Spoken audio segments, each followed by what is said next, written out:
Hi mga mama, magbe-bake po tayo ngayon ng banana loaf bread. Dahil meron ako mga tira-tirang ingredients dito mula dun sa mga binake kong una ay gagawa ako ng banana loaf bread. Gagamit lang tayo ng 3 cups na all-purpose flour, 2 cups ng sugar, 4 na itlog, 3 hinog na saging, half cup ng melted butter, half cup ng chocolate chips, 2 teaspoon ng baking powder, 1 teaspoon ng baking soda, at 2 teaspoon ng cinnamon powder. Dudurugin lang muna natin itong saging. At pag naging ganito ng itsura niya ay ilagay na natin ang 2 cups ng asukal. Halu-haluin lang ng mabuti hanggang mag-mix yung asukal at yung minash natin na saging. At pag naging ganito na ang consistency ng ating mixture ay pwede na natin ilagay yung tinunaw natin na butter. Pag nailagay nyo na nga yung melted butter ay halu-haluin nyo lang mabuti hanggang sa mag-mix na yung 3 nating mga ingredients. At isusunod nang ilagay dito yung 4 na itlog.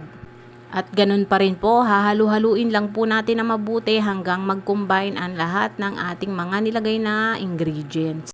At pag nag-mix na lahat ng wet ingredients na ating nilagay ay pwede na nating ihalo yan sa ating 3 cups na all-purpose flour. Wala naman pong rule kung paano natin ito ipag-mix.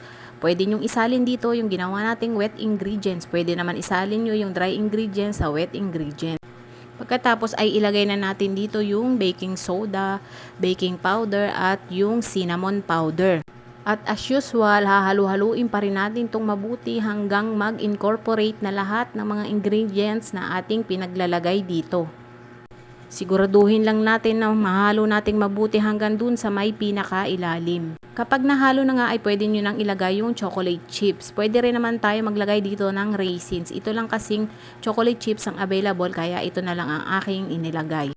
Pagkatapos ay nilagay ko na nga ito dito sa aking baking pan. Kapag nailagay nyo na nga ay itap nyo na lang yung inyong baking pan para naman mawala yung mga bubbles niya. At lagyan na natin ng natirang toppings na chocolate chips. Bago nga ito ay nag-preheat na ako ng oven na 250 degrees C. Pagkalagay ko nga nitong aking ibibake ay binawasan ko na yung temperature niya ng 210 degrees C. At lulutuin ko lang ito ng 15 to 20 minutes. Nung matapos na nga yung baking time na 15 to 20 minutes ay ibinalik ko uli siya ng another 5 minutes. Kapag convection oven kasi ay mahirap talaga tansyahin. After 5 minutes ay ito na ang itsura ng ating banana loaf bread.